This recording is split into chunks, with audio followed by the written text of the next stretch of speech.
Assalamualaikum warahmatullahi wabarakatuh. Halo semua, apa kabar kalian hari ini?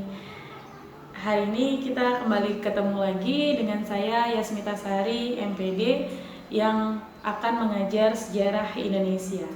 Nah, materi kita kali ini adalah pembagian zaman berdasarkan geologi. Yuk, mari kita simak materi kita hari ini. Sekarang mari kita masuk ke dalam materi pembagian zaman berdasarkan geologi. Mari kita simak bersama. Tujuan pembelajaran kita kali ini adalah siswa dapat memahami mengenai pembagian zaman berdasarkan geologi.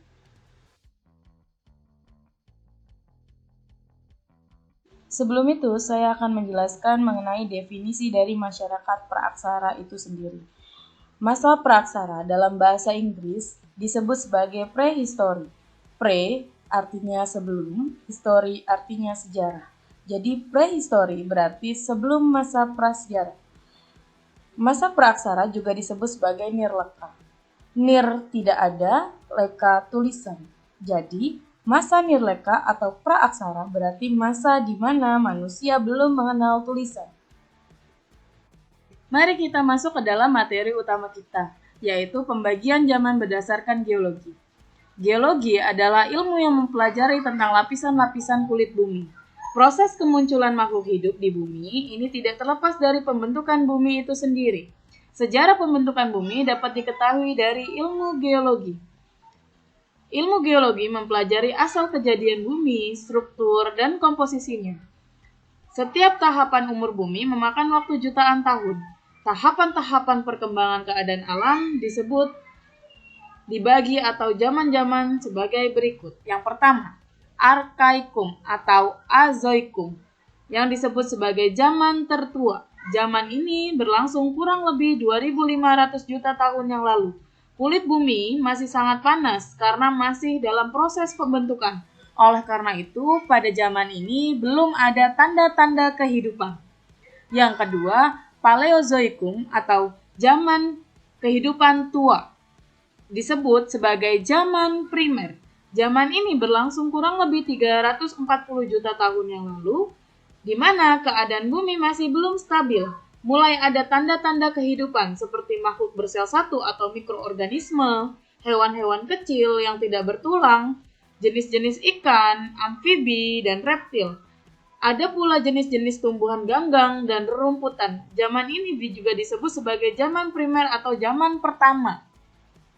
Yang ketiga, zaman Mesozoikum atau zaman kehidupan pertengahan atau disebut sebagai zaman sekunder. Zaman kedua berlangsung kurang lebih 140 juta tahun lalu. Iklim semakin membaik, walaupun demikian suhu masih berubah-ubah. Kadang suhu udara tinggi, tetapi ada kalanya suhu udaranya rendah. Beberapa jenis amfibi tumbuh menjadi besar sekali, bahkan ada yang melebihi seekor buaya. Demikian pula reptil mencapai bentuk yang sangat besar seperti dinosaurus, tyrannosaurus, dan brontosaurus. Oleh karena itu, pada zaman ini berkembang berbagai jenis reptil. Maka zaman ini disebut sebagai zaman reptil. Yang keempat, Mesozoikum atau Kainozoikum. Zaman ini berlangsung kurang lebih 60 juta tahun yang lalu sampai dengan sekarang. Zaman ini dibagi menjadi dua, yaitu zaman tersier dan zaman kuarter. Yang pertama, zaman tersier. Zaman ini dibagi menjadi beberapa masa, yaitu Pleosen, Eosen, Oligosen, Miosen, dan Pliocen. Pada zaman tersier ini, binatang-binatang menyusui berkembang pesat, sedangkan reptil-reptil raksasa lambat laun lenyap karena adanya benturan yang terjadi di bumi dengan meteor yang ada di langit, sehingga membentuk suhu udara yang tidak stabil di bumi, yang menyebabkan beberapa binatang mengalami kepunahan seperti dinosaurus dan kawan-kawan. Kemudian yang kedua, zaman kuarter atau zaman keempat. Zaman ini yang dimulai sejak sekitar 600 juta tahun yang lalu dibagi menjadi dua kala, yaitu kala Pleistocene atau Diluvium dan kala Holosen atau Alluvium. Kala Pleistocene atau Diluvium dibagi menjadi Pleistocene atas, Pleistocene tengah, dan Pleistocene bawah. Kala Pleistocene berlangsung sekitar 600 tahun yang lalu. Kala Pleistocene menjadi sangat penting karena pada masa ini mulai muncul kehidupan manusia purba. Keadaan alam pada kala ini masih liar dan labil, karena silih bergantinya dua zaman, yaitu zaman glasial dan zaman interglasial. Zaman glasial adalah zaman meluasnya lapisan es di kutub utara, sehingga Eropa dan Amerika bagian utara tertutup es, sedangkan daerah yang jauh dari kutub terjadi hujan lebat bertahun-tahun. Permukaan air laut turun disertai dengan naiknya daratan di berbagai tempat karena adanya pergeseran bumi dan kerja gunung-gunung berapi, sehingga banyak lautan termasuk Indonesia menjadi kering.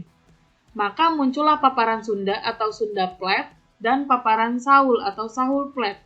Sumatera, Jawa, Kalimantan, dan Malaysia Barat bergabung menjadi satu benua dengan benua Asia. Kalimantan Utara bergabung dengan Filipina dan Formosa atau Taiwan, terus ke benua Asia. Begitu pula Sulawesi melalui Minahasa, Pulau Singgir ke Filipina. Antara Jawa Timur dan Sulawesi Selatan berhubungan melalui Nusa Tenggara. Kemudian yang kedua adalah zaman interglasial. Zaman ini diantaranya yaitu zaman di antara dua zaman es. Temperatur naik hingga lapisan es di kutub utara mencair. Akibatnya permukaan air laut naik dan menjadi banjir besar di berbagai tempat. Hal ini menyebabkan banyak daratan terpisah-pisah oleh lautan dan selat. Pada kala Pleistocene, ini hanya hewan-hewan yang berbulu tebal yang mampu bertahan hidup. Salah satunya adalah mamut atau gajah yang berbulu. Hewan yang berbulu tipis pindah ke daerah tropis, berpindah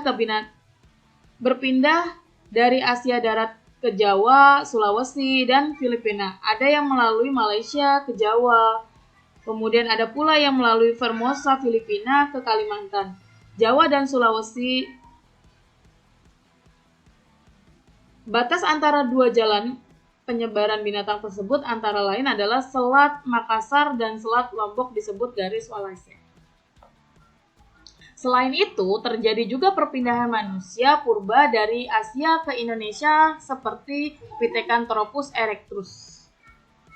Kemudian, zaman Holosen atau Aluvium. Pada awal kala Holosen, sebagian besar es di kutub utara sudah lenyap sehingga permukaan air laut naik lagi. Tanah-tanah rendah di daerah paparan Sunda dan paparan Sahul tergenang air dan menjadi laut transgresi. Dengan demikian, muncullah pulau-pulau di Nusantara. Manusia purba lenyap dan muncullah manusia yang cerdas, yaitu Homo sapiens, seperti manusia sekarang. Ini adalah materi kita hari ini tentang pembagian zaman berdasarkan geologi. Saya harap kalian memahami materi ini dengan baik.